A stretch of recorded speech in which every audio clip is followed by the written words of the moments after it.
Would you like to know how I started my manufacturing company? I sold over 100 million products and started at 26 years old when I was young and dumb. And dumb I was, but I learned real quick. This video is for you. If you saw my other video about the 5 steps it takes to start a manufacturing company, then you know where I am headed. Let's get started. Hi, I'm Stan the Manufacturing Man. I invented over 300 products. I have a bunch of patents, more patents back there on the wall, and sold my products to over 12,000 companies. And they all relied upon me to manufacture their products to the highest standards for them and to deliver on time. These companies were companies like Fedex, Gillette, the Pentagon, the Post Office, big companies. Manufacturing myself gave me hands-on quality control and on-time deliveries. Here are the manufacturing secrets I learned when I started in 26. If you want to start manufacturing or want to find out about what it takes to start a company, especially ones in manufacturing, you have come to the right person.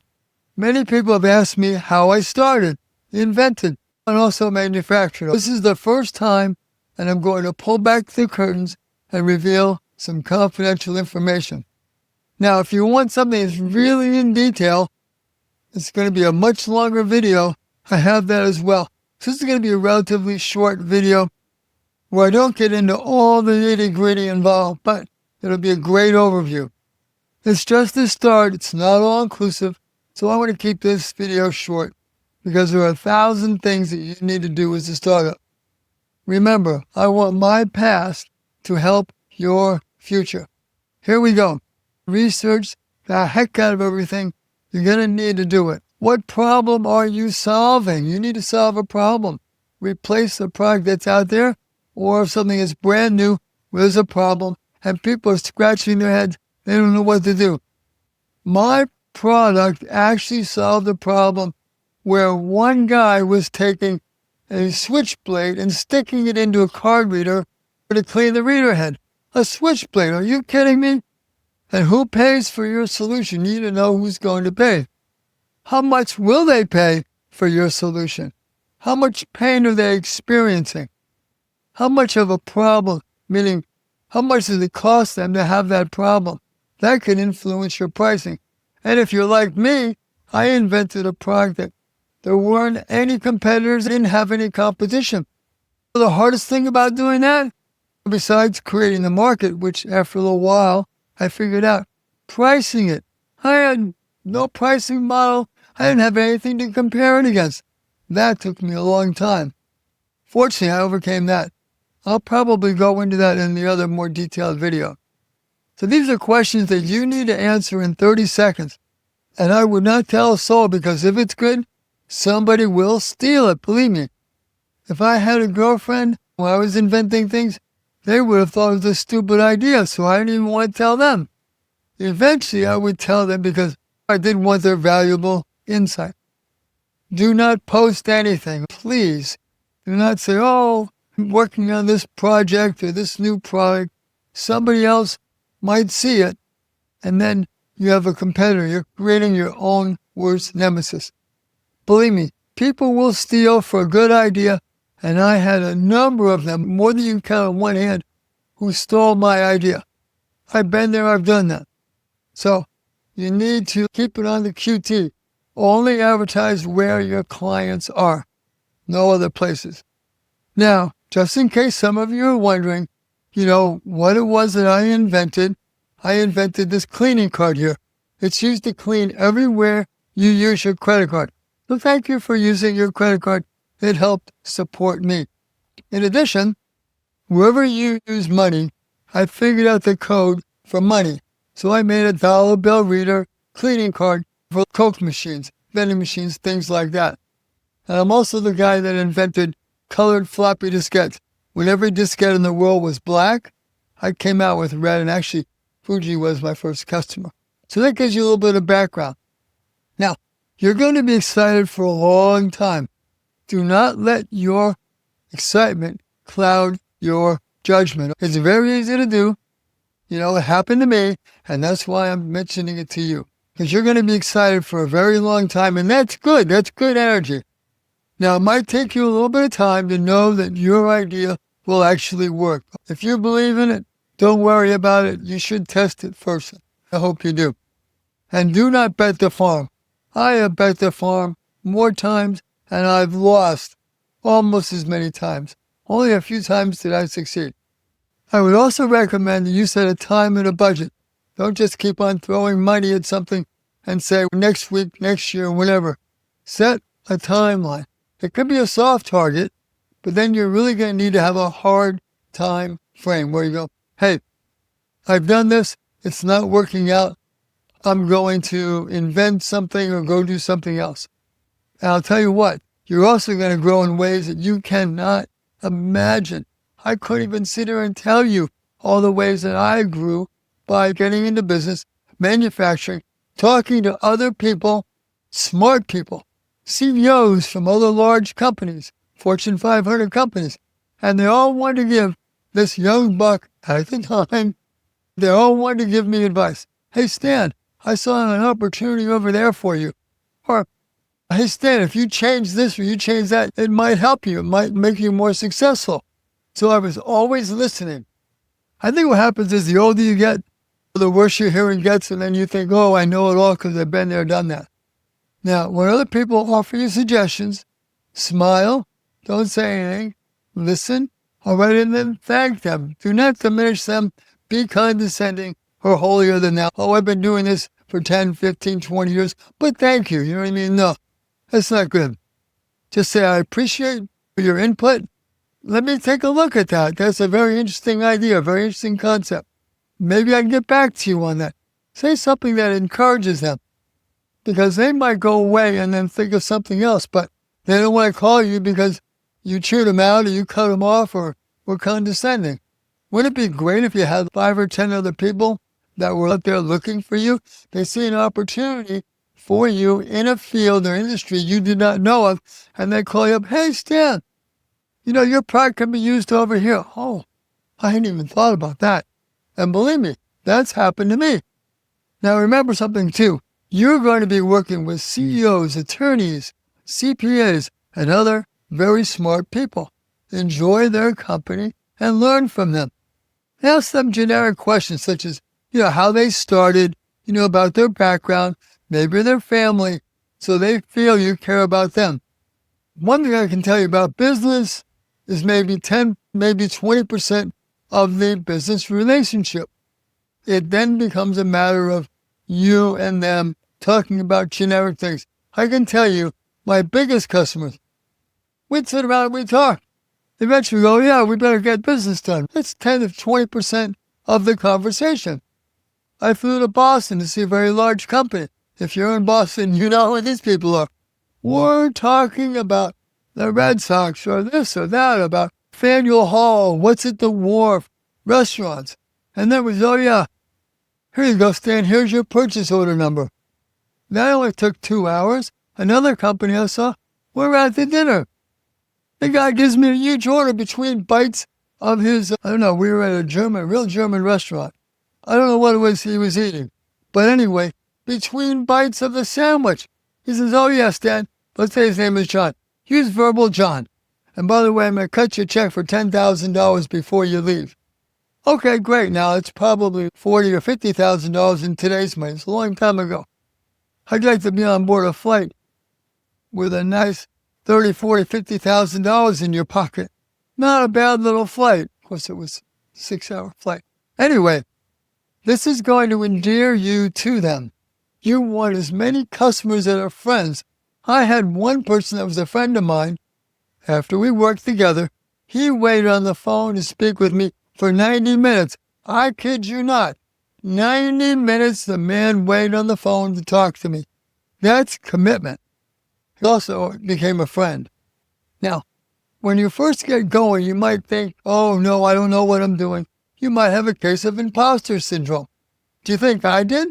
I'm in the computer industry with all these geniuses that developed everything that you're currently using. Computers, software, hardware, disk drives, you name it. Backups. I remember Juggy Tandon of Tandon Magnetics. You're dealing with geniuses when you get up there.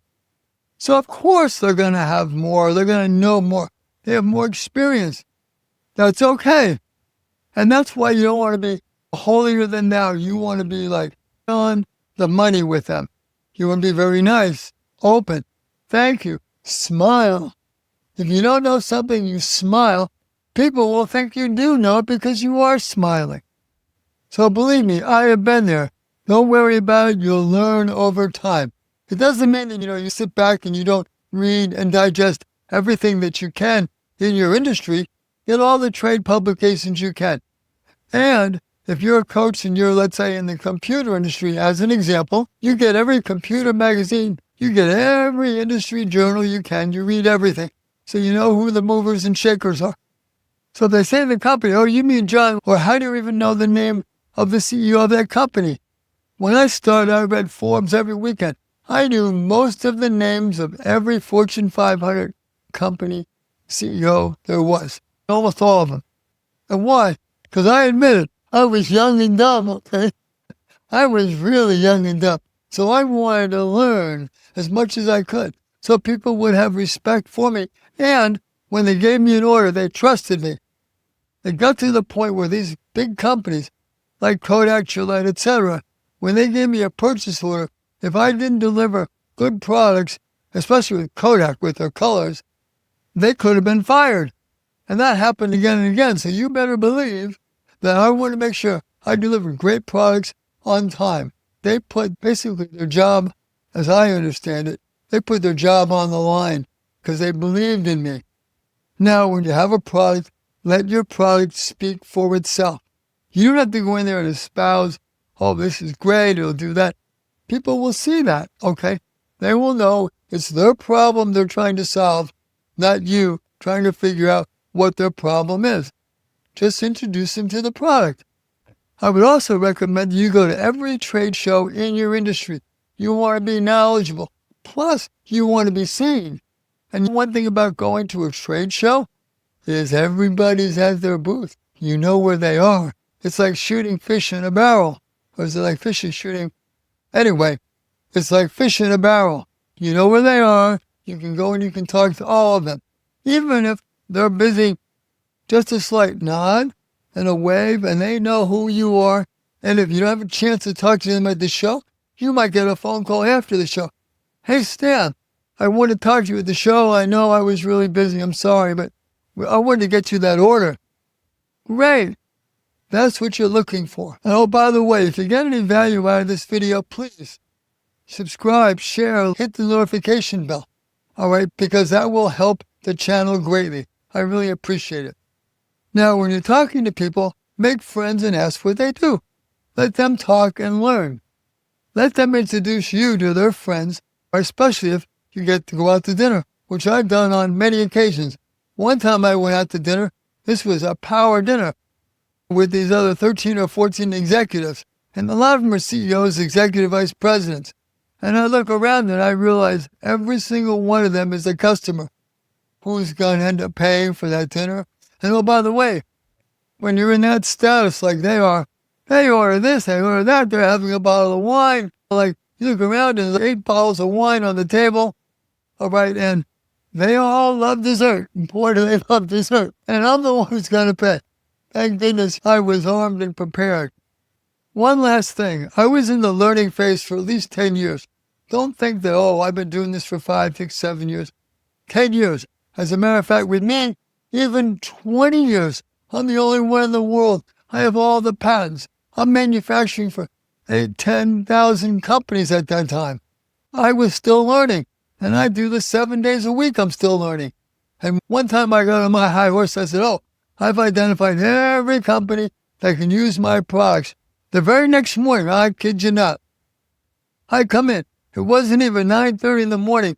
The salesperson comes into my office and she says, Stan, there's this company here and they're an XY industry. Blah, blah. And I'm like, what? There was industry out there that I haven't found out about that I'm not addressing? I was excited and also diminished because I should have known about that. But there's going to be a lot of nascent areas, nascent industries that, you're just not going to know about. That's okay. Just keep on learning. What's also important is that you learn social graces and etiquette. That's one thing. I might not be the best looking guy out there, but I knew how to smile and be quiet and just listen. So that's important. You don't know, as I said before, just smile. People will think you know what you're talking about when you are smiling, by the way. And if you don't know, you can always give them like generic answers, or that's a good question. I don't know, but I will find out. Now you need to follow up. And remember what Einstein said. Why should I clog my brain with useless facts when I have a perfectly good library? And again, remember to ask them questions. When do they start? How old they are? Tell me a little bit about your family. And one of the other things, too, they all love is, what's the hardest problem you had to overcome? Oh, they all love that one, but get ready for a 10-minute answer. It's okay. You're learning, and maybe you won't go through the same problem they did. But when they start talking to you like that, they start revealing their inner self to you, that's a bond. That's a really good bond, okay? Hard to duplicate and hard for any competitor to get in between that. So remember, come up with some good questions before you go out there into the world. And by the way, plan on business being rough. You could luck out, but it's not likely. Many nights I ate dinner at Winchell's, and that was a cup of coffee and a donut, because I had to make payroll come Friday. Another note, hire the best people you can, and Steve Jobs says, stay out of their way. If you hire somebody, the cheapest will cost you more money than the most expensive. And I know this for a fact. I've done that. Also, be adaptable. I would often tell my sales staff one thing in the morning, change it by lunch, and it drove them nuts. They would think I don't know what I'm doing. Yet all that happened was I came across some new information. I heard about something that changed out there in the industry. So we had to adapt. We had to learn how to dance pretty quickly. Now remember, this was during the evolution of the computer industry when everything was changing.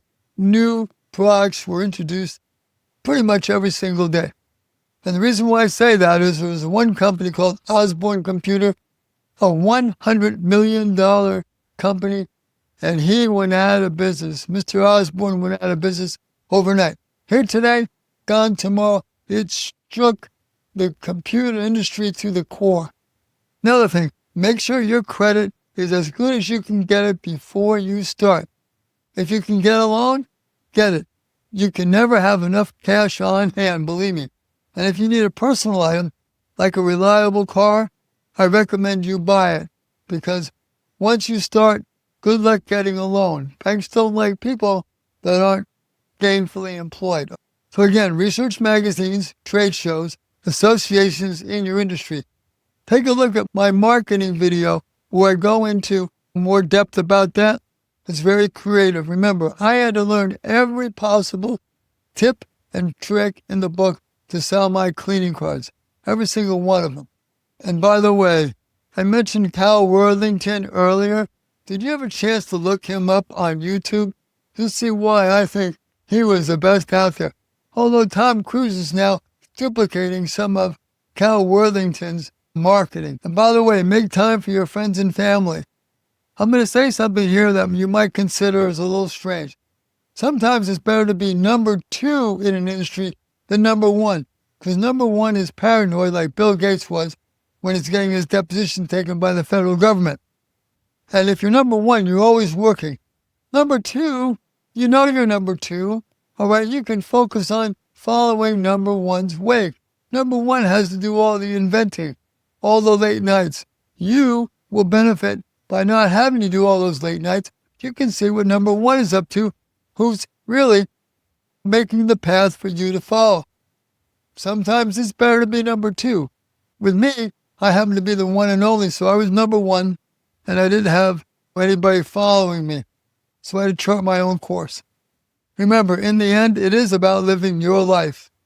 Now, you're going to hear some stories about people who say, oh, I work 4 hours a day, all right, and I earn $1 gazillion. Do you really think that if someone discovered gold, they're going to start selling maps? Who would do this? They're going to protect the mother lode. Even Bill Gates, as I said earlier, was paranoid, and he had $88 billion. So Try not to be all things to all people. Choose one thing and be the best. Get known for that one thing, then you can expand. If you have one little niche you're the best in, this is what happened to me. Then I found another niche, and before you know it, I had all of these niches underneath one umbrella. That's a recipe for success. One niche goes bad, you have 24 other ones. And for God's sake, advertise. That saved my business.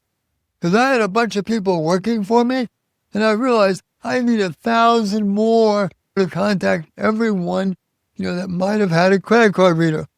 Because everywhere a credit card reader was used, they could use my products. I couldn't possibly hire another 1,000 people. So I learned how to advertise. I covered that in one of my marketing videos. You're going to love it. So I took a chance, I advertised, but I did it strategically, like a ninja warrior, and it was in a very creative way I did that, and it worked out well. I was sold out for over 2 years, in spite of doubling my manufacturing and my capability. I couldn't keep those things in stock. So don't forget to watch my video about marketing and advertising. One last thing. Nothing is easy. If it gets easy, you're not growing. If you're not growing, you are dying. If you're dying, get professional help. If you are tired and do not have any heirs, then maybe it's time to sell at the peak. But that's a whole different ballpark. I will go into more specifics some of the time at Boss Makers Academy. We're going to cover products, coaches, consultants, manufacturing, and especially my favorite, marketing. It is abject fun for me. I didn't have anybody else to model my prices after. I figured out another way, and that's what made the product fly off the shelf, gave it value, gave it weight, and away we went. I couldn't believe it when I came up with it. It was very simple, right in front of my nose. But you have to be able to recognize where it is. Now, you might say, okay, I'm a coach. What is my advice worth? How much is your advice worth? What type of problems are you solving? Only you can figure that out. Now, one last thing. I said that before, I know. Every situation in business is different. I started a manufacturing company, which is arguably the most difficult and costliest. But don't worry, I am here and will keep on telling you everything I had to do and all the problems I had to overcome. I'm going to lay it all out for you. And if you have some problem or experience something that you don't know, write it in the notes below. Or there's a link below. You can go to a page, put it in there, and that will go directly to me, nobody else. And the other thing too is, remember something. If it were easy, everyone would do it. So kudos for you for doing things that, 90% of people just do not do. They don't want to take a chance. And remember, I want my past to help your future. Again, write your comments below. Ask me a direct question. All right. And I'll get back to you. A direct question deserves a direct answer. This is Boss Makers Academy, and I am Stan, the manufacturing man. Stay safe. Bye now.